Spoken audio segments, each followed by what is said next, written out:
This is The Joe Gaither Show on BamaCentral.com.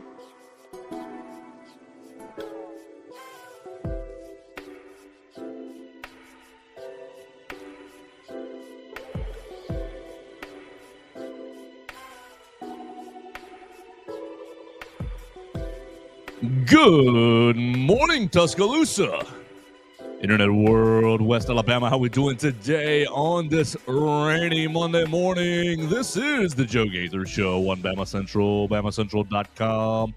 You're watching us on Spotify, Apple Podcasts, Amazon. You're listening to us on the Bama Central YouTube channel, at my social media machines, Joe Gaither 6. We're going to have a lot of fun in the Derek Daniels State Farm Studios today with Hunter Brantley. We are bringing somebody. What we're doing today is we're illustrating what happens if you leave a good voicemail. If you leave good voicemails, you might become a co-host for the day. We are missing Theo Fernandez. And could become a regular too. Yeah, it could. You never know. You never know what can happen. Gonna have to keep it going. Absolutely. This is what have you done for me lately, society. So keep calling, keep being our friend. We're here with Hunter Brantley. Let's set this bad boy up. Theo is out. Theo is on spring break. Theo decided to go chase honeys on the beach instead of talk to you and me. So very, very disappointing, Theo. He's in Panama, actually. Oh, actually, he did say that. He said his family lives down there, so he's going to enjoy some family time in Panama. Quote-unquote family time. Right, family time with some good views, with some, warm weather. Oh, Theo, we're really missing you today. We'll say that. We're here in the Derek Daniels State Farm Studios, live off of McFarland Boulevard. You can call Derek and his team, 205-758-3391, for all of your insurance needs. Home, life, auto insurance, renter's insurance, boater's insurance, really anything in the insurance realm. Derek Daniel and his team can take care of you. 205-758-3391. Hunter, you got an apartment in this town, don't you? I do not. Not yet. But you don't live here? I live with my. Yes, you're a Tuscaloosa native. I always forget that. Now.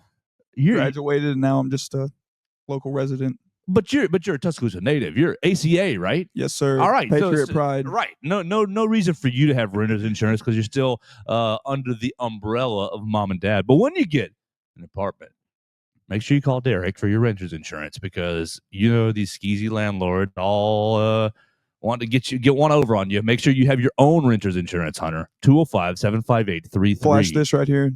Call Derek Daniels. That's exactly. I don't know what the other gesture that is. I think it's call God. I think that's what Janai Abaroom and all them do. But God. Call Derek Daniels. Call Derek Daniel or God. But both would be both are good. Beneficial calls. This is the symbol for God. Pray to him. That's right.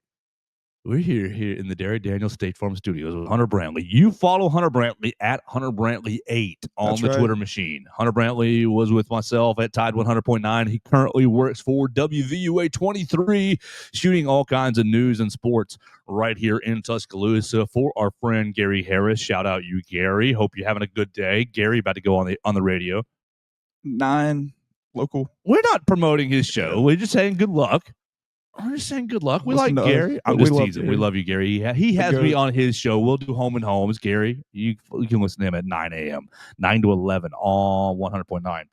What in the world are we going to do, Hunter? I got how many voicemails? Like 5? I got like 4, 5, 6 voicemails. You can call. Leave us a voicemail. 205-462-7340, extension 800. You do not have Hunter Brantley's beautiful voice on the voicemail machine, but I do think Theo Fernandez called from the beach. So we'll hear from Theo. We'll hear, I think, Roy from Lake Gunnersville. I believe we got Robert from Brookwood absolutely on the phone line. Dax, of course. Dax with a halftime call and a postgame call. Love. Dax, look. That's what we want. You all know how to use the voicemail line, but Dax is using it excellently, perfectly. The origination of this, Hunter, was a Bears podcast where they had a voicemail line, and my Bears fans friends would call it in the first quarter. Jay Cutler is, Matt Forte fumbled again. Reaction. Williams. Well, yeah. Well, we're not disappointed. We're not disappointed in Caleb yet. Caleb gets the rookie pass. But essentially, the voicemail line on their show acted like a replay of the game. as you heard the Bears fans crying over all the terrible play, bad coaching decisions, bad play, whatever. So that was the origination. And Dax, you are using it perfectly, calling in at halftime, giving us the halftime reaction, and then calling in after the game with your thoughts. So we'll hear all the voicemails, 205-462-7340, extension 800. If you want to leave us a voicemail, the voicemail line is always open. I had a friend, Hunter, say, do you want me to call the voicemail line right now or later? Call it whenever you feel like. Exactly. Don't wait around for a time or a place. Call it right then whenever you're feeling it, when you're ever feeling dangerous, as Baker Mayfield used to say. That's exactly right. When you feel like you got something to say, dial up 205-462-7340, extension 800, and we will get you on the program. It's a safe place. Let it all out. Whatever you're feeling, all emotions will take it all. The only rule is the cursing rule. I think, where's my sensor? Don't I have a sensor beep on here? I found it the last time, and then I lost it. That's all right. Whatever. We're not going to worry about that. No foul language, though. That's the only rule. That's the only rule. All right, let's Mason, Hunter, Theo, Mason, all the same. Oh goodness gracious! How you like the Derek Daniel State Farm Studios? You've been calling, you've been watching. What do you think? Does it? I mean, it is kind of a corner of the room. We won't front on anyone. It is, but I mean, I like it. I like it pretty good. You got to make hay with what you have at this point. You know what the best part about this room, Hunter Brantley? What's that? This sexy piece right here. This piece that's holding us all together. This fabulous piece of equipment that's making us sound really good. When I have the sound dialed in right, ooh, the podcast sounds good. When I don't, it doesn't sound 10 good. out of 10. But not, it's kind of this fancy piece of equipment is amazing, and we love it. Hunter, I watched the second half of this past Alabama game. Okay, well, let's back up just a little bit. Friday, I predicted Alabama to have a 12-point loss. Mason Woods had Alabama with a 20-point loss. That's what I had too. 15, 20 points loss. So somewhere in that neighborhood. In the world? Let's go right there. We're going to basketball. We're inviting your comments at Joe Gaither 6. We're inviting your voicemails on the voicemail line, 205-462-7340, extension 800. We're going to basketball. 93-91. Alabama beats the Auburn Tigers and gets the towels rained down on them. Classy bunch over on the plains. 93-91, the floater. Father, stretch my hand. Mark Sears comes around with the runner and just sent. I am on the interstate driving back from a family funeral. Love you, Mom, very much. Don't pray for me, pray for Mom. Driving back, and the phone is on my dashboard, and I'm sitting there. Okay, it's the last possession. I remember what happened the last time Alabama had the last possession of the half. Dribble into nothing. Mark Sears fumble into, okay, maybe he was fouled, but ultimately no shot at the end of the first half. You remember this, Hunter? Yes. Dribbled out. No shot at the end of the first half. Happened the year before, too, with KD Johnson. It's just like, shoot the ball. Shoot it. Could we not have any action? Please. Can we not have any action?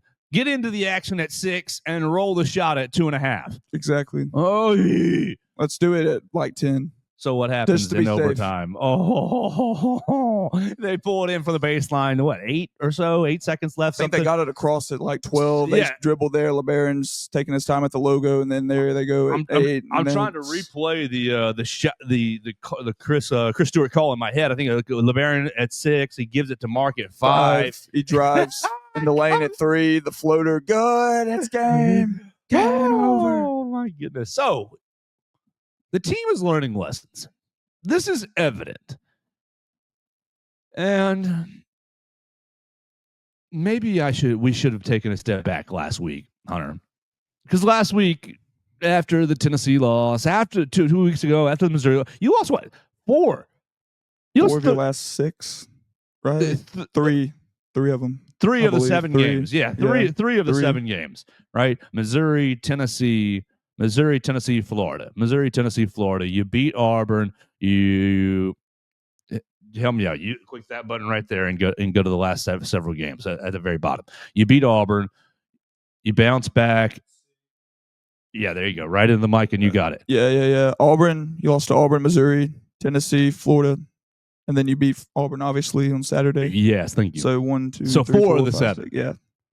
You lost 4 of the 7. You beat Auburn. You beat Kentucky, and Mississippi State. There you go. Two okay teams. So before this Auburn game, I was sitting here thinking, okay, this team is out of gas, and the only way to get this team back engaged is to, maybe tank the Auburn game. And, obviously you're not going to tank it, but rest some guys if they're hurt, they're banged up. You're hearing like the Grant Nelson, Cliff, yeah, because he was dealing with a shin injury. He had a wrist injury earlier in the year around December. I saw he had a brace on or whatever, but I mean, you're just playing with house money at this point. I think you ain't got to play anyone. I feel like, you can experiment, you can mess around with some rotations, maybe not run drop coverage every time when there's a ball screen to start off with. And I thought they did a great job of that on Saturday. It seemed like, other than Pettiford, who you gave too much space to, but everybody else was held in check for the most part. Guys are going to get hot like Kelly and Denver Jones, but for the most part, I thought the defense on the drop coverage was way better. The best it's been all year, in my opinion. What's the coaching point, Hunter? Because, I grew up playing helpline defense, playing hedge the screen, help. I never, I don't have any sort of background in drop coverage. All my background is hedge the screen, play helpline defense, or old school, like very high school, very elementary defense. What is the coaching? Why is it just we hope you take that 18-footer? We hope you take that 17-footer. We hope you take the shot right inside the 3-point line. But it doesn't really help when Cliff's just standing in the paint like he was against Florida, when you have Walter Clayton, who's one of the best shooters in the country, pulling up from three. That's practically a layup for him at that point. You're giving too much space. Exactly. But I thought they did a great job against Auburn, other than Pettiford in the first half. I think he had 4 threes, which is not what you want. It's not really ideal, but I don't understand the whole dynamic of let's play drop coverage and just dare these guys to shoot who are really good shooters. I just don't understand that for the life of me. But I thought we adjusted really well to that. And like I said, you give up some shots. They make tough shots. They're the number 1 team in the country for a reason. But I thought that the defense as a whole, we played more physical than we have all year long. We were more aggressive, and we were way tougher than we have been. So that's a good sign going forward. Yes. Because another thing against Florida, we were all getting pushed under the rim, especially Cliff, who's the biggest person on the team, and you're getting pushed around like you're 6'3", 6'4". Let's pause here. Let's pause right here, because you've called before on the voicemail line, and Mason will have to tell to address this as well, and I guess I do this as well.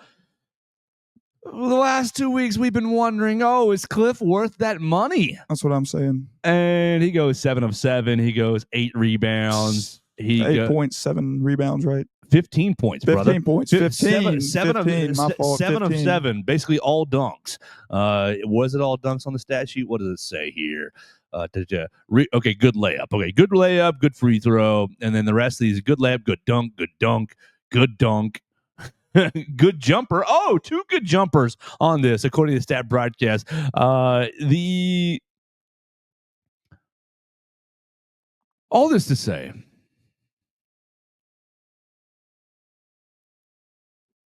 my biggest issue with this team, Hunter, has been, will the team respect winning? Will the team play hard for 40 minutes? Will the team play tough? Will the team, you just laid it out there on Wednesday night. Florida punked them. They did. Florida said, we're going to be tougher than you. Our toe is on the line, and we're not backing up. And we're going to put our foot on your throat, and you're not going to do anything about it. Yeah. And we didn't do anything about it. We just let them do whatever they wanted. And that's been my biggest. You're going to run into several teams like that in March Madness. Teams that don't have any skill but just want to beat you up. Now, Florida has skill. Florida has a lot of skill.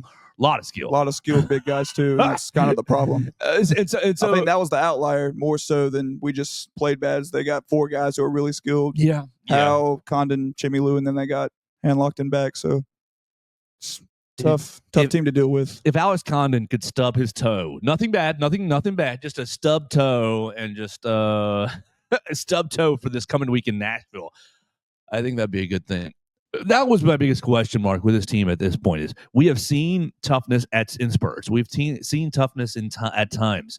Seen Cliff be really good at times. Right. Same thing with Grant Nelson. Just haven't put it all together, other than the North Dakota game for Grant, which I don't care about that. Yeah, that was in December up against in a Cracker Jack box arena. Well, this past weekend was in a Cracker Box arena. against a team with only one decent player. But hey, No. Eagle staff had 51. Oh, no, the other Notre day. Dame. No, yeah. Eagle staff, Eagle not staff, Auburn. just Eagle staff. I thought you were saying that about Auburn. Oh no. Auburn just Absolutely one decent not. player. I was like, oh, they just got Broom, and that's it. that's a shot. That's an unnecessary shot. We can be fair. But they did it this past weekend. The boys said, "Oh, we're not tough. We're not strong. We're not," and they did it. They went into Auburn, where everybody's screaming, "Bleep you, bleep you, bleep you, bleep you!" Throwing towels everywhere. And Janai Broom, Chaney Johnson, Dylan Cardwell, like big old mother jokers, and out toughed them. The rebounding margin. What was it on Wednesday? Against the Florida Gators? It was horrific. It was like 50-something to 35. It was awful. It was really, really awful. What did Alabama do on Saturday? 41-31. Got after the glass, beating up Auburn at their own game. I believe in overtime, having multiple. Yeah, there's my overtime. Let me see. Overtime. How many offensive? 5 offensive rebounds in the overtime period. 5. Said, not to be denied. Basketball. Exactly. That is the grit and determination that is going to take to get you to San Antonio, to win in San Antonio. It has to be a desperation every single possession. And I wonder. I mean, we've been talking about this 7-game stretch, and we've been talking about how, can you manage it? Can you get through it? How can you win it? I wonder if the lesson wasn't sunk in until the last day in this 7-game series, Hunter. Because the boys, I mean, this is crimson-colored glasses, Hunter, but to me, they looked like a team that has learned a lesson. I feel like a coach definitely got on their tail, and rightfully so, especially Clifford Amore and Grant Nelson. Rightfully and so. I would be right. surprised they played like doo-doo in some of these stretches. Keep going. No, you're right. Look, I know this is our first show today, but if we go like this, that means you just keep going. But I wouldn't be surprised if Preston Murphy went up to Cliff and said, "Look, big fella, I hyped you up on the internet. I made all these Clifford videos. I made all these memes. I was posting pictures of a cartoon dog. And I was hyping you up on social media." Kid, Hunter? That show. I did a little bit. Okay, yeah, I did. And there's books on it now, and there were books back then, and I read some of the books when I was a younger kid. But anyway, I think he sat Cliff down and said, "Look, man, I hyped you up, and I said that you were going to be one of the best big men in the country. I mean, heck, you averaged 3 blocks last year. That led the Big Ten. That was more than Zach Edey, for crying out loud, more than the National Player of the Year in Zach Edey, who now plays for the Grizzlies and was a lottery pick. But when you get this guy on campus and he's averaging like 7 and 7, 8 and 7, that's not what we want. That's not what we brought you in for. That's not what we paid $1 million for." And he probably was like, "Look, man, you're making me look like the biggest idiot in Tuscaloosa right now about the way you're playing, because I hyped you up thinking you're the second coming of Shaquille O'Neal, and you just haven't been that at all." Like, you have been pitiful for most of the year with the exception of 2 or 3 games. So please, for the love of God, step up and play like you're capable of playing. Okay, pitiful is a little far. I got to push back on you a little bit, because I'm pretty sure he's like a top 10 offensive efficiency player in the country. He is efficient. But for his $1 million or however much we paid him, $800,000, is it worth 8 points, 7 rebounds, 7.6 rebounds? What I want is the defensive presence just a little bit more, and what I want is I don't really give a rip about the scoring. I think he's averaging 1 block per game this year, which is insane considering he averaged 3 last year. Coach talked about that this past week, saying that because he thinks it's due to pace. He thinks it's due to the Rutgers slow pace, walking it up and down the floor, allowed Cliff to be freer and to be more springy, more bouncy on the defensive side. He says, I think running up and down the floor at our pace has really maybe affected his bounce. 15, okay, 11. He goes back up. All right, what do I want to see? Rebounds. That's what I want to see. Give me your rebounds there. Give me that. Let's see. I want date and rebounds. How many times are we over 10, Cliff? No, we'll go over 8. 1, 2, 3, 4, 5, 6, 7, 8, 9, 10, 11 games this year, 8 or more rebounds. That's not bad. Okay, not bad. Come on, not we bad. got to frame you a little better context. Not bad. I wouldn't say pitiful, but underwhelming, sure. I wouldn't go with underwhelming. There we go. There we go. I think that's a much not pitiful, but underwhelming. I think we drug you to a much more fair place right there. But I feel like Preston Murphy didn't say underwhelming. I feel like he had to say pitiful. He just to send a message like, hey, man, like, please, I know you're capable of playing better than that. Please show us that you're worth the money that we invested in, that you are one of the best big men in the country and the best big man in the portal last year. Because after all, you did have more blocks than Zach Edey. Like I said earlier, who was the player of the year, and that's something to stand on. I'll go with you on. Oh, I wish the whole season. Oh, I wanted 5% more from Cliff. Oh, I wanted 5% more. Now, look, I don't really give a rip what happened in the season, Cliff. As long as we keep things clicking this week, as long as you keep the next couple of weeks right here, the next couple of weeks are what matters.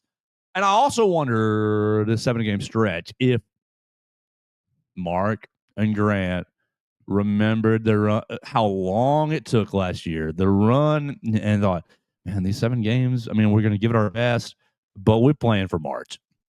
As you should. No one should be worried about. I mean, I hate to say this, I but was a little. Do you want to be worried about the regular season? I mean, do people really care what you do in the regular season? Not really, for the most part. It's kind of just water under the bridge when you get into March Madness, because people really want a national championship. You really want a Final Four banner. March Madness. That's really what you want at the end of the day. Is no one's really worried about a regular season SEC championship. I'll take a national championship over one single regular season championship. But another thing I saw was Grant Nelson was finally aggressive. All right, finally. I'm going to put you a timeout on you real quick again. We'll get to Grant, absolutely, because there's a lot to get into with Grant. This seems like a good place to start firing up these phone calls because we're right about 20 minutes in, and I know one of these phone calls is about Grant. So you can call at 205-462-7340, extension 800 on the voicemail line, and we will play them. You call the voicemails, we play them the next morning. Yeah, that's how it works, and here's how we do it. It's Dax. Halftime. Iron Bowl. Grant Nelson. Roll Tide. What a... All right. Yeah, that was. I didn't realize that the halftime, the Dax's halftime call was just about Grant. So, give you context. Grant in the first half, 15 points, 5 of 9, 3 of 4 from the free throw line. He had made 2 threes. Oh my gosh, 2 threes. Homeboy, after we cried and moaned on Friday, looking for that clean word, cried and moaned on Friday over his 3-point shooting. Goes 2 of 3 in the first half. Grant, if you're listening to this show. I know you are listening to this show based on your play. Well done. I know somebody else listened to this show. Maybe Aiden Sherrill. Maybe. Aiden, you listen as well? I know. Didn't have a rebound. He had 7 Saturday afternoon. Good grief. Please keep playing like that. You're a big old fella. You should be rebounding. It should be, what is it, vacuum cleaner.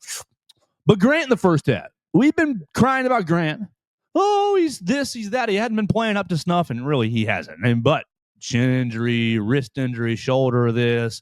Nagging injuries all the time, it seems like. Can't stay healthy. But finally, like I've said, it seems like the tide is turning, pardon the pun, at the right time right now for Grant Nelson. And how important was Grant last year to the run? Vital, very important. We don't beat North Carolina without him. No, and no way.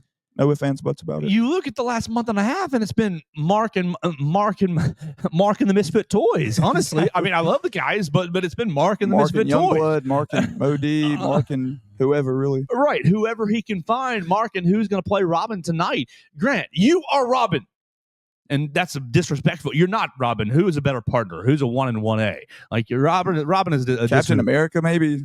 Captain Alabama. Oh gosh, I don't. Okay, we can go wrestling. You can be a great. Oh, great, y'all can be DX. Right? Yeah. Shawn Michaels and Triple H.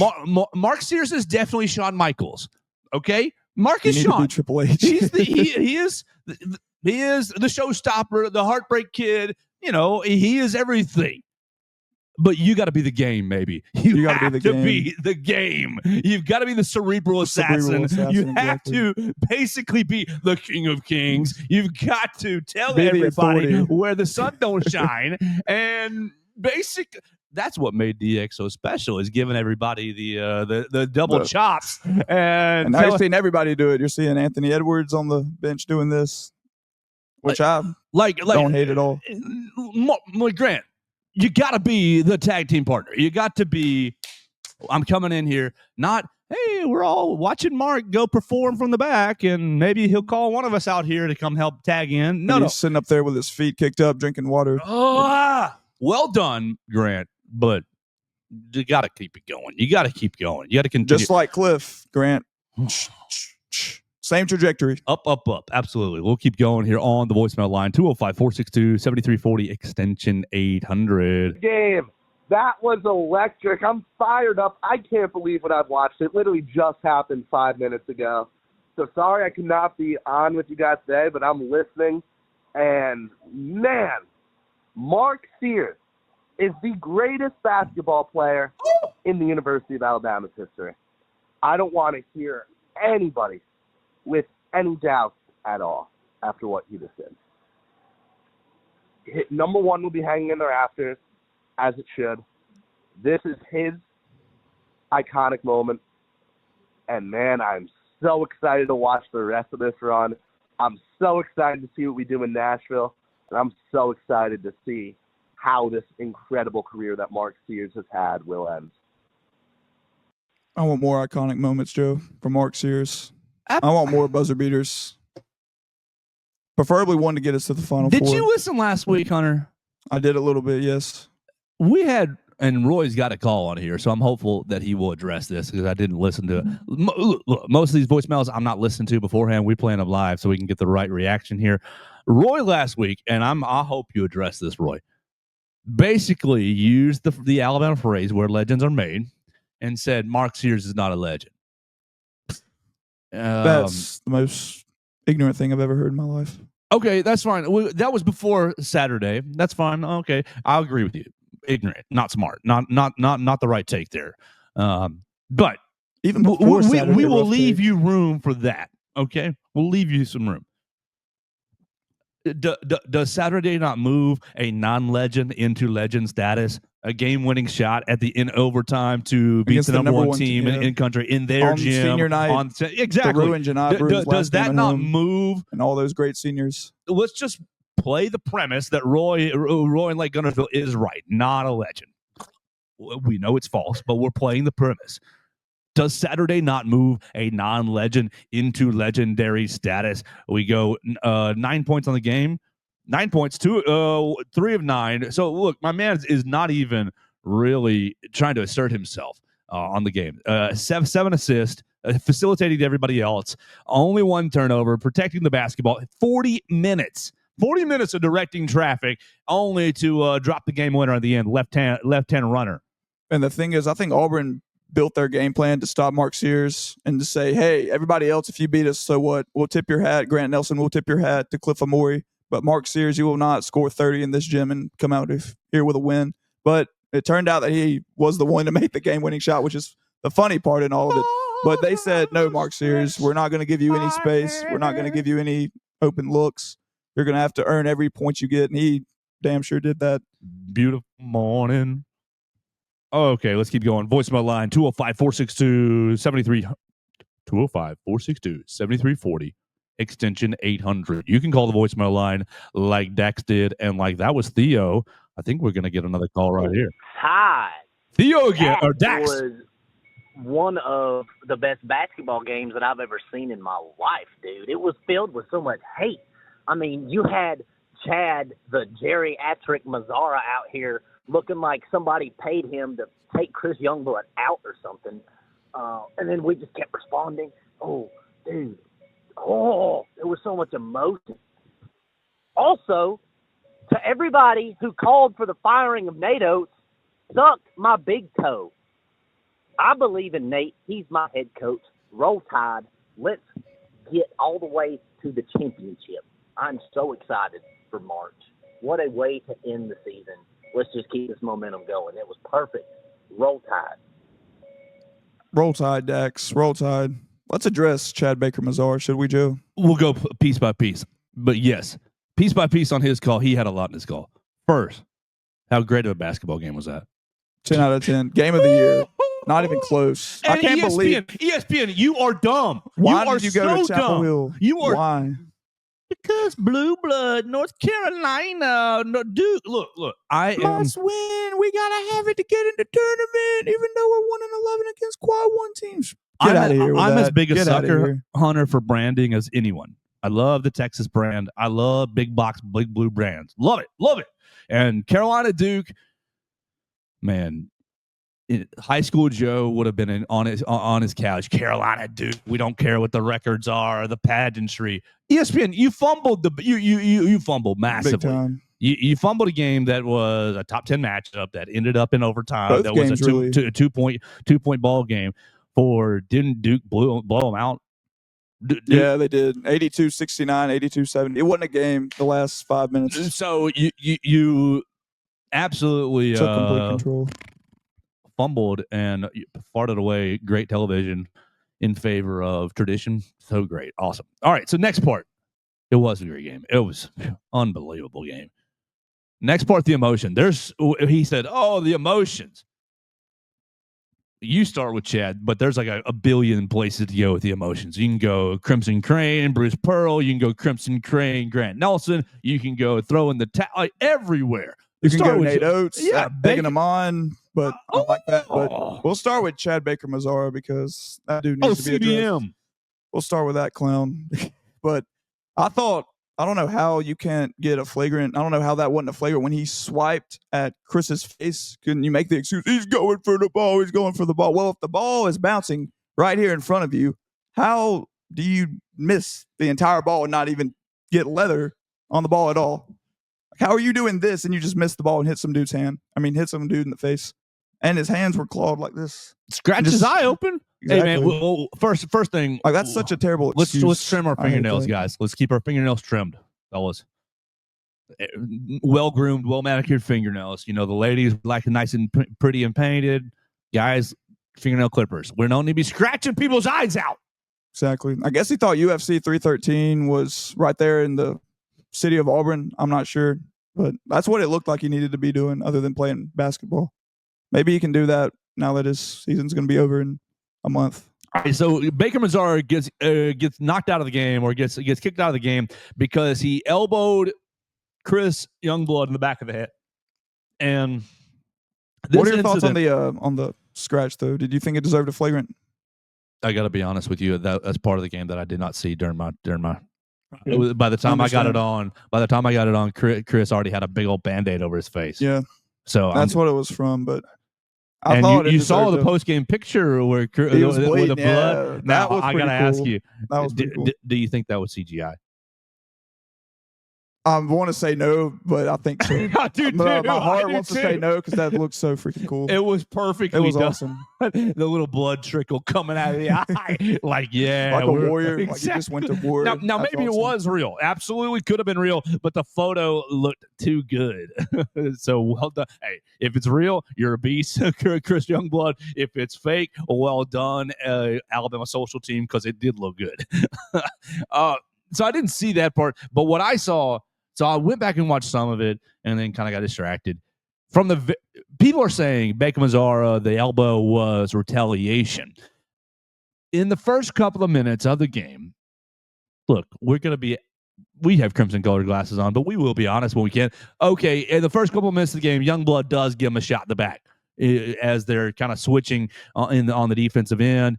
And I believe he hit him again in the midsection, but he was trying to contest a shot and Chad 6'7", he's way up here, and Chris is way down here at 6'3", 6'4". So. Right. Look. Give him a pass for that. Like, it wasn't anything malicious, wasn't anything intentional. That doesn't give you the right to just go. No, I'm not going to give you a a rebound when the ball's. I'm not going to give Youngblood a pass, but I am going to say for Baker-Mazara to go berserker mode and say this is all retaliation. Costing your team that. Costing your team. If you're retaliating, somebody hits me, I'm going right to you immediately. And maybe that is my own foolishness that I'm just going to go right to you, right after you, right into your face. But Baker-Mazara, let's play go, and then comes back and pow, I'm going to get you when you're not looking. No, man. Cheap shot. if you cheap shot me, I'm going to let everybody in the arena know that you cheap shot at me because I am going to go pit bull right back in your face. Now it might get me an uppercut on the way in. It might, and that might be my bad, and I might be knocked out on the floor. But everybody's going to know right then and there that I've got a problem with you. That you just cheap shot. You just messed me up. I've got a problem with you. I'm not waiting. It's the waiting. It's the I'm going to pick my spot here. I'm going to pick my spot in. Ka-chow! Right in the back of the head. Like, I don't have any problem with players playing with emotion. You've got a lot of people going online lately over the last 3 days. Oh, Chad Baker-Mazara, blah, blah, blah. He's terrible. He needs to. I don't really eat. I don't like him. I want a player like that on my team. I do. But I want you to. I just don't want him to cost me a chance at winning a championship or winning a big game because I fear that he's going to do that in the tournament. He did that last year. And we saw it happen. He let the same thing happen. He let a dude on one end hit him in the back of the head, and then they're running back down the court. And he said, "Oh, I remember what happened. I remember what happened last time. Bow, right in the back of the head, thrown out. They lose the game to Yale. Season's over, and if you have him, you probably don't lose the Yale at all. So, and honestly, it cost you that game. And that's the reason why. Honestly, why y'all lost? Yes, Auburn more than likely wins that game if Baker-Mazara stays in the game. There's no way that kid, I forget his name. There's no way he makes 6-7 threes if he's defending him. Oh yeah. So you got the Baker-Mazara incident. You have the officials were not good.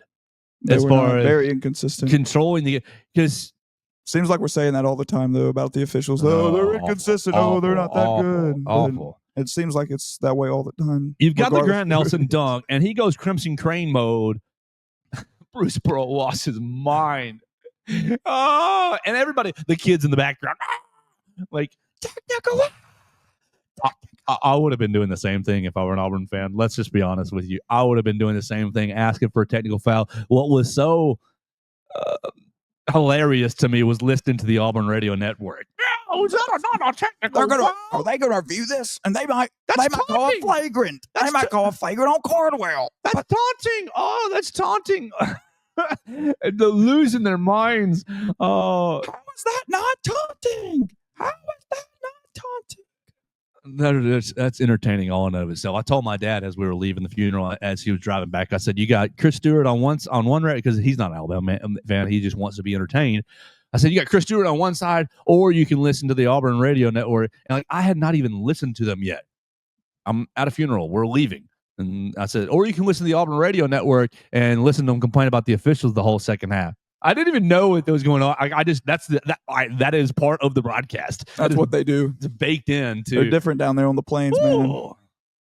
Let's complain about the officials. Let's complain about them getting away with everything. Let's complain with them making tough shots. Let's just complain all the time, I guess. We'll keep going on the voicemail line, 205-462-7340. Wait, was there one more piece of that? There was the how good the game was, Dax's call. How good the game was, the emotions, Chad Baker-Mazara. You want to hit Bruce Pearl? Oh, my.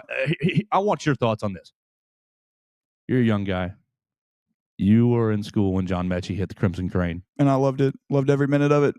We have every right to hit that. That's our celebration, Bruce. That is not yours. That's not yours. Bruce goes to the official and goes, "Oh, you're mimicking." That's ours. That's our celebration. No, it's not. No, it is not. That's been ours since 2020, 2021. Since John Mechie scored the game-winning touchdown on you guys and did this in front of Jabari Smith, and y'all thought it was a good idea to do it right back. Doesn't make it yours. It does not. All the Auburn basketball team did it here in Coleman Coliseum. To the victor go the spoils. The Auburn won and celebrated. I don't have a problem with it, but it's not a technical.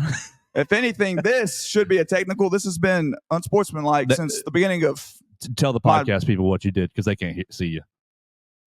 Right here, call God. There you go. Guys, yeah. Call God. Holding the phone. God. Yeah, mimicking the phone call. This used to be unsportsmanlike too. If you remember. Back in the day, I remember the first Saban rant. Yeah, Tim Tebow and John Parker Wilson did that. I was getting to that because the first time I ever saw Saban choose someone out was I think 2008. We went to LSU and he scored a touchdown. JP Dub. Yeah, he started scoring. I think it made it 7-0. I'm pretty sure he does this.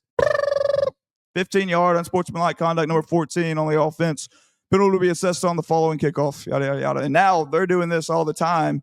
and there's no repercussion, there's no punishment, there's no technical foul, there's no anything. So well, we're spending a positive message, Hunter. Call God, but let's pray like this. Like, have you ever heard in church, like, hey, call God, Joe? Ever in your life? Ever? Not in the sense that they're using it, not in the way that they're using it, but it's like they're spinning it a little bit, like, yeah, call God, but we're going to troll you at the same time. Exactly. It's not a call God because we're praising God because we're so good and we won. Call God because you're in trouble. Right. Call God to complain. Like, call God to complain about us. We're not going to listen to you. We're not going to, you can say you're too mean God, or save us. Right. Exactly. It's a pity. It's used as a taunt.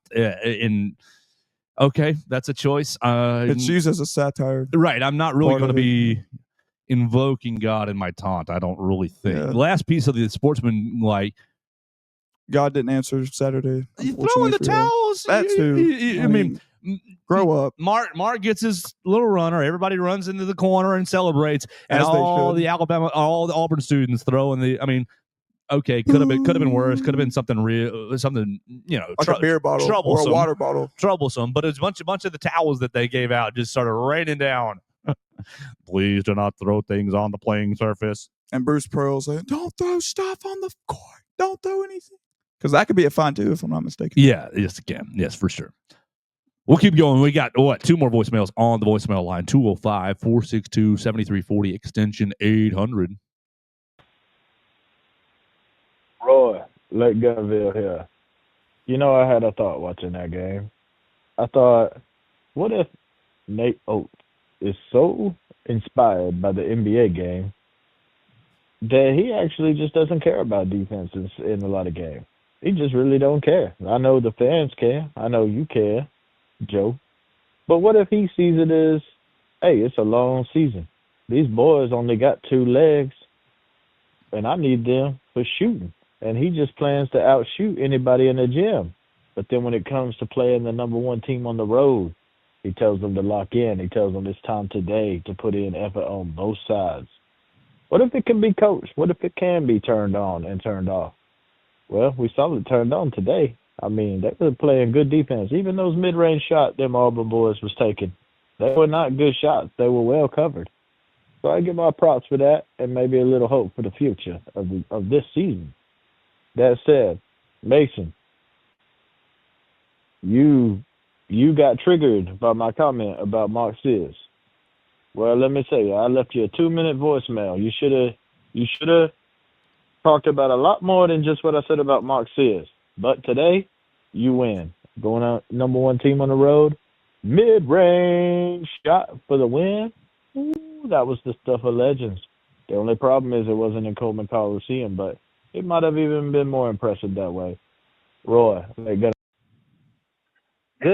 Oh, Roy, they're gonna going at Mason like that, man. Roy. Well, it's because Roy called last week, and that was he said Mark maybe not a legend, and Mason lost his mind. We're gonna get Mason. Mason, you'll get a chance to respond to Roy tomorrow. But Hunter, you want to take Roy's call? What is he suggesting that Nate Oates is gaming the system defensively?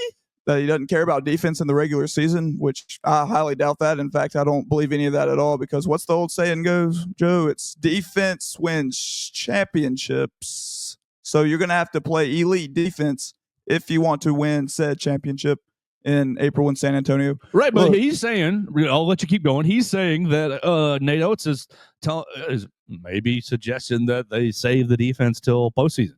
I don't think that's the truth at all. I think they just ran into really good, talented teams. I mean, Florida is one of the best offensive teams in the country. Missouri's right up there when they want to be. Kentucky's really good when they want to be as well, when they're at full health.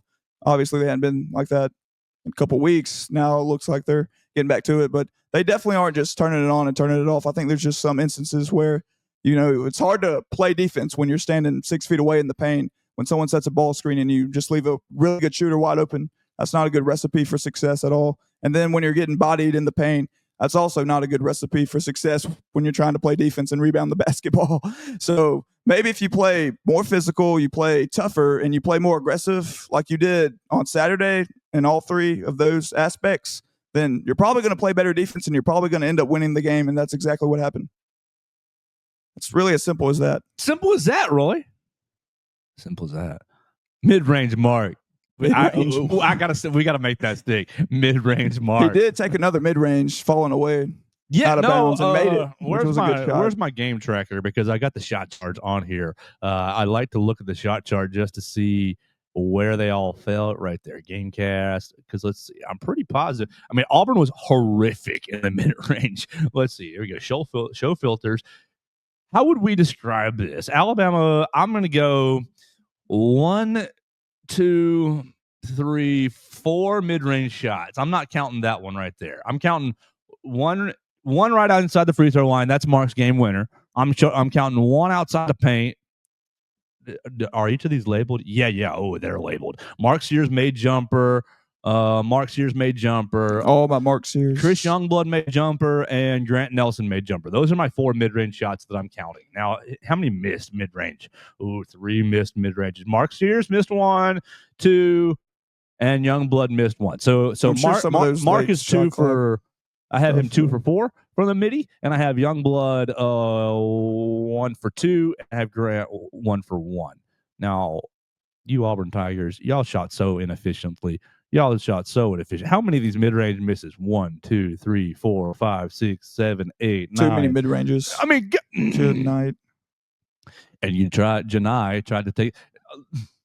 That was a terrible shot, by the way. That would have broken my I would have crashed on the Atlanta highway if Janai Brew. I would have thrown my TV outside my window and broke both of them. Yes, if he would have made that. Hey, into the game, they throw the ball down on the post. If you didn't see it, down on the post, and it's dribble, and Janai back him down. 2, 1, tries to hit a 15-foot fadeaway, fall away. Is that on here as well? It's got to be here. Yeah, Janai Broom missed jumper. Just awful final possession. We want to talk about Alabama's final half possession. That one was just as bad. I think that might have been worse. If you were an Auburn fan, I'm surprised Bruce Pearl didn't call a timeout. Figure something up better than that. He's the best player in the country. You want to leave it in his hands? I mean, I agree, yes, but I would get something better than that. A fall-away jumper from, 15 feet out along the baseline, that's not his game at all. I mean, he's made one, I'm sure, like that before, but you can do way better than that. Janai just wanted to get his Dirk Nowitzki. He just wanted his moment. He just wanted his March moment. Absolutely. Got it taken away against Yale. He's trying to make up for it now. One more voicemail, and I think we're done. 205-462-7340, extension 800. My friends, what a great day. I owe an apology to Grant Nelson. He wasn't Mr. Clumsy Klutz Saturday. He played his heart out. He hustled. What a great game. I'm shocked. I thought they would get beat, but, man, it was just so great. I just loved the first half when Grant Nelson he probably should have got a foul, but he did the crane. Auburn went ballistic. Pearl was going ballistic, and I'm thinking, it's all right, Fatso, for you and your players to do that. But an Alabama player does it. You want a technical. In your face, Auburn. It was a great game. Great. Maybe this ignites a fire for the SEC tournament. And if they win it, I believe they can get back to a number 1 seed. But anyway, I'm so glad to be wrong about Nelson. At least for one day, he wasn't Mr. Klutz. He was Mr. Clutch. Have a good day, guys. Someone's got to get into his head and That's say, Robert from Brookwood. Keep going. Listen, Grant, if you play like that, you and Cliff, both of y'all, if y'all play like that, we can beat anybody in the country. Exactly. Ring me. Do the Aaron Donald. You play like that, you can be pointing at that ring. Or the Joe Burrow. Okay, there you go. There we go. Let's tell everybody about our friends, Derek Daniel at State Farm. We are live in the Derek Daniel State Farm studios talking about this Alabama basketball victory over the Auburn Tigers. You can call Derek and his team at 205-758-3391 for all your insurance needs. Like a good neighbor, Derek and his team are there. They'd love to talk to you today. Red, Reese, and Victoria, they're upstairs waiting on your call. 205-758-3391. It's wet outside, so you want to make sure that you have proper car insurance because it's going to be nuts in Tuscaloosa today on the roads. Call them for all your car insurance needs, 205-758-3391. Call and see how much Derek can save you today. As we continue on, and we want to also thank Warren Tire and Auto Center. Look, we said it was wet outside. You want to make sure that your car has the proper tires. Don't go out there on some bald tires. Call Warren Tire and Auto Center right now. They've been a Tuscaloosa and University of Alabama staple since 1961. Hunter and his family have been taking their cars there forever. His parents living in Tuscaloosa. They've been using Warren Tire and Auto Center since 1961. They're in their 3rd generation of family ownership. Shout out to you, Russ Warren, for keeping that bad boy going. Warren Tire is the go-to place for all your automotive needs. They got 2 locations, tires, brakes, and alignments on 15th Street, 205-759-5505. They do it this way for efficiency. Tires, brakes, and alignment on 15th Street. All other automotive needs over there on University Boulevard. Electrical, engine work, oil change. You need something simple just like that. Go to University Boulevard. Call them at 205-758-2739. They are the go-to place for your automotive needs here in Tuscaloosa. Reputable.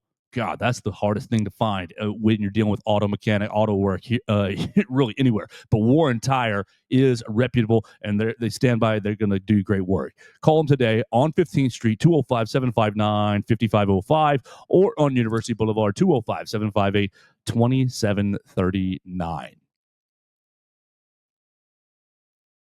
Oh, my gosh, Hunter. We've taken all our voicemails.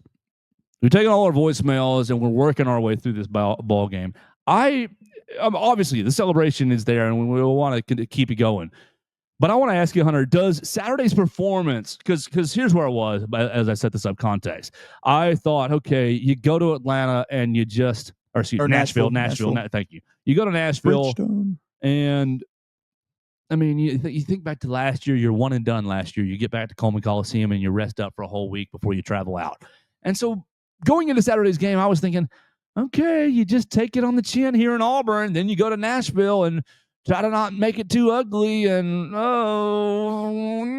As the script flipped a little bit. Right. See what seed you get. That's the question I want to ask you. Does Saturday's performance change your expectation or change your outlook for the SEC tournament? I think so, because I didn't even really have any expectations coming into this game, to be honest with you. Like I said, matchups, work with that, experiment with some rotations, experiment with something new offensively or defensively, whatever you want to do. But now that you've won this game and that you've proven to not only yourselves, but everybody in this fan base that, hey, if we play like this, if we play like we're capable of playing, and if Grant Nelson can keep being aggressive and Cliff can keep being a beast on the boards and play defense to the same extent that you played on Saturday, you can definitely win this SEC tournament. Florida's going to be a tough team to beat, but like I said, if you continue to play with this energy and this effort, then you can beat anyone in the country. And I mean, I think that's not outlandish to say at all. No, I don't think it's outlandish to say. Including Duke, including Houston, St. John's. What do you think about this SEC? Is this SEC tournament, SEC, the quick brown fox jumped over the lazy dog. Does this SEC tournament, will this SEC tournament be more entertaining than the national tournament, just better the quality? I think it'll be way better teams, that's for sure. And I think it will be a little bit better. But I think just the hype with March Madness, the hype with all these teams in there at 64 compared to 16 in the SEC tournament, I think there's more energy and there's more hype around that than there is with the SEC tournament. Will you have 4 better teams? Will the final 4 teams in the SEC on Saturday, on semifinal Saturday in Bridgestone, will they be a better 4 teams than the final 4 teams in San Antonio? There's definitely a chance. I think there's definitely a chance. Definitely yes great or no? chance. Yes. I think yes. Just the way March Madness goes every year, there's always some fluky 10 seed or 8 seed, 9 seed that makes it to the Final Four, like NC State did last year and FAU the year before. Oh my gosh! But fired their coach already. Already? Did you see that? No, they fired the coach that took them to the Final Four last year. They fired him this weekend. College athletics, man. They fired him this weekend. They paid him $7.5 million to go away to buy him out. After you make the Final Four the year before, and you lose DJ Burns and you lose all those guys that got you there, like, what do you expect, man? And I get the ACC is not good, but what do you expect? What do you expect? His NIL budget this past year, $2 million. No wonder. $2 million. That's probably why they're what? Right. 14 and $2 million, maybe. $2 million. Go have fun competing in the ACC, guys. Like, that's not going to work. That's not going to work at all. When you're competing with Duke, North Carolina, Clemson's turned it on here of late. They're really good this year. Louisville's finally good again. Cooper Flack himself got himself $2 million. I'm like, that's your payroll is not even. And then Cliff got at least $1 million. Right. Your payroll does not touch. Let's see what y'all ended up doing. They were 12 and 19. They were 5 and 15 in the ACC this year. They were third to last. Third to last. So not good. Rebuilding year. Yeah, rebuilding, but you don't give it like, hello, you're not going to give the guy any the tools to compete. I'm sorry, like you can talk about, hey, we don't like college athletics going to money, but like if you're only going to give an ACC team $2 million to compete with the other ACC teams, can't expect them to win 20 games, 23 games, 25 games. You'd rather spend $7.5 million to get rid of this guy and go hire someone else instead. Like, I'm sorry, my 8th grade math brain says this doesn't make sense. You'd rather spend $7.5 million to say goodbye. Mine says the same thing. And whatever money that you're paying to hire the new guy at $3 million a year, whatever the case may be. So you're paying $10 million, right? At least, instead of, hey, well, you know what? You got us to a Final Four. Let's put some of this money, that $2 million. Not a good year this year. Yeah, let's put it on a guy entering the transfer portal. What? Maybe we can get a Big Z from Arkansas. Maybe we can get someone from Michigan like Danny Wolf, who's a skilled big man. It doesn't make any sense to me. You could spend less money, keep the coach who got you to a Final Four, utilize it on talent, and say, hey, man, what if we give you a little more talent next year? See if you can do a little better than 5-15, huh? Seems like a deal to me, but apparently to the AD and the support staff at NC State, I guess not. I guess it's too much to ask for. Money is not real to these people. It's fake to these people, Hunter. I'm sorry. To me, everything is about, maybe I'm showing my rear end, but to me, everything is about money, and it seems like money is fake to these you're people. The coach at NC State. The heck am I going to do with $2 million? Right. Like, help me out here. What am I supposed to do with $2 million in an era where you have to pay people to come play for you? What's that roughly? Let's see. 1, 2, 3. 13 scholarship 1, 2, guys? 3 divided by 13 runs you at, oh my gosh, on my decimal 640. Runs you at about $154,000 a player if you're giving everybody equal. That's pennies on the dollar as far as I'm concerned. Yeah, if you want someone really good and elite, that's pennies on the dollar for them. 150 is hooey for a real college program. I'm sorry, that is a bad price. I don't know what the Alabama players are making, but it would shock me. Mark's making a lot. Cliff's making a lot. Grant's probably making a lot. The number I heard last summer for Mark was 800. So I heard that too. Yeah. Now that could be total. Just want to make that could be pie in the sky. Right. I just want to make that clear. That is not. I'm not reporting that. That is just a whisper that I heard. Point being, that's a whole lot more than 150K that these kids at NC State, I guess, were getting. What do you think Maxwell Skarnowski's making? What do you think Max Chernowski, I have no idea, but I would guess Max Chernowski, I have no idea. 6 figures. I would guess that he's making. Is he getting anything at all? Is he just having a good time over there? Well, that's the biggest part. My guess as went from 100 and something in my head, and I think that's probably a total guess 45. 45K. Shoot, 45K. Hang out and practice. Yeah. Roll Tide. That's a total guess. To do this on the sideline. Well, he plays some. He does play. I don't remember the last game he's played in. Probably Mississippi State, I would think, when we blew them out like 111 to 80 something. Yeah. All right, Hunter. We're here in the Derek Daniel State Farm Studios. We've been BSing about basketball for quite some time. Before we leave, get your opinion on spring football in this sense. Mason and I have not gotten excited about spring football. Oh shit! You're giving it away. Sorry. I'll let you finish. I'm just teasing you. I jumped the gun a little bit on that one. I was going to ask you: are we out of line? Or what's the excitement level in Tuscaloosa to a native Tuscaloosan, born and bred in Tuscaloosa? Are you excited about? Is there something to be excited about for spring football? When I was growing up, spring practice, the 8A game, that was like the dawn of the new season. That was something to go to, and then you're getting excited for all the players playing in the game, whether it be Julio Jones, Trent Richardson, Courtney Upshaw. Let's see, Eddie Lacy was really good. You're giving your age away too. Keep going. Yeah. I am kind of old, getting up there in age. But then you got guys like Tua who come in, Tua, and then he balls out. And it's just something to be excited about. Whoever it is, that's the MVP of the 8A game, if you will. It's like, okay, I can't wait to watch that guy play this year. I'm excited for him. And now it's just kind of watered down. It's not the same. It's kind of lost all of its luster and all of its excitement. It's more of just kind of like a PR stunt at this point. Let's throw guys out there. Let's see what we got. Let's play a glorified scrimmage, and let's not give anything away that we're going to do in the fall.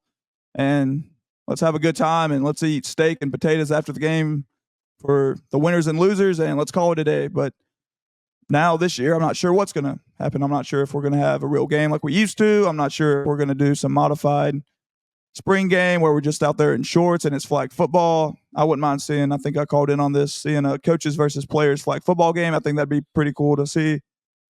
Maybe see Kalen DeBoer play quarterback. I don't know what he played in college. He was a wide receiver. Wide receiver, okay. Wide receiver. You can play wide receiver. You can have Sheridan play quarterback or Grubb or somebody like that. You can have Linguist running back, and Jamarcus Shepard can play wide receiver as well. But it just doesn't seem the same as it used to be anymore when I was younger, and it's kind of disappointing, but it's the age and it's the world we live in right now in college athletics where no one really cares about the guy who makes the point, oh, I can't see the team. I can't see the team during the season because I don't have the money. Those days are long gone, and I don't really think they cared back then as much, but they definitely don't care now, that's for sure. Well, I was told, Hunter, that it's my job to generate excitement. I was told we got to sell the hope. We got to sell the future. I was told you got to no, not by Chris, just by other people, just by people in my. You gotta get the people excited. All right, so if that were my job, what would be? I mean, the quarterback is so low hanging fruit. The fruit is on the ground. It's not even hanging. I don't want to pick the quarterback battle fruit because it is on the ground that anyone can pick it. A lot of guys with a lot of promise, but I said, no one's proven anything. My point is like it is such an easy topic to go to. What's exciting about Alabama football? Who's going to play quarterback? And I'm of the opinion that the battle is not as much of a battle as we were kind of led to believe. Now that could be total hooey at the when fall starts, but I think that Ty Simpson kind of has the job on lock or a little bit to lose. I agree. And so because of that, I'm not going to, well, what if Billy Smith has a good day at quarterback this day? Can they get Ty Simpson? I just don't want to put the names out like. So besides the quarterback, Hunter, what would you sell? What do we sell? What's interesting? You got to me? I'd say wide receivers. Why? Wide receivers. Why? You have Ryan and Jeremy. Your best two players are back. I know, but it was only them two last year, and that's it. We didn't really have a third guy. We didn't have a third option. Let's see how good Isaiah Horton's going to be. Let's see if he's going to be all the hype that people talked about. Let's see if he's going to be the same guy that he was in Miami with Cam Ward. Was he just a byproduct of how good Cam Ward was, or is he actually an elite wide receiver who can get open and create some space and make some few good plays, make really cool catch here and there? But like I said, is he just a byproduct of a Cam Ward, or is he actually the real deal? Is he actually one of the best receivers in the portal, like we were led to believe? Because it seems like everybody we get is the best player at X position. It seems like they're all 5 stars, and they come here and they're duds for the most part. Jimmy Gibbs wasn't a players. Well, it wasn't dud. Or Jameson Williams. But yeah, they're not duds. Anybody else? Tyler Harrell, dud. Was Henry To'oTo'o a dud? He was pretty good. Tyler Harrell was definitely a dud. Tyler Harrell was a dud. Let's see. What do you think about this Dreeland Washington fella? Transfer. He seems like he's got promise, but really crowded running back room. I'm more interested who's going to kick now. That's another thing. Who's going to be our kicker? Connor Talty. I need Will Rockert back, Joe. Well, homeboy didn't move on. I miss Will. Graham Nicholson. He's still with us, right? He's gone. Did I miss that? Not? I might have totally missed that. I think him and Burnip are gone, if I'm not mistaken, because he was a transfer from Miami, Ohio. No, he's still on here. Okay. Red shirt. I think he might. Hold on. Screw it. He definitely has another year of eligibility. Well, they all do. They all do. But I can find out. I can find out right now. I can find out real quick before we go. Football roster. Because I'm losing my brain here as we get to the end. It's daylight savings. How did daylight savings treat you, Hunter? It was rough. Are you fell asleep at 2. Are you for the daylight savings? I'm for daylight savings. Yes.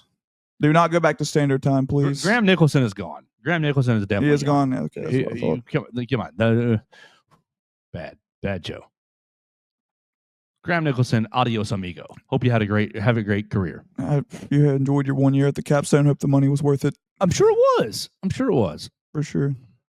What else you got for us, Hunter? Before we get out of here, we're gonna have Mason back on tomorrow. Mason will be back, and I will replay Roy from Lake Gunnerville's call so Mason can appropriately respond. Anything you got on your brain here, Hunter, before we say goodbye? Alabama baseball drops the first game of the year, but hey, the last team to go 16-0, they lost to Presbyterian. They lost the series finale, 11-8.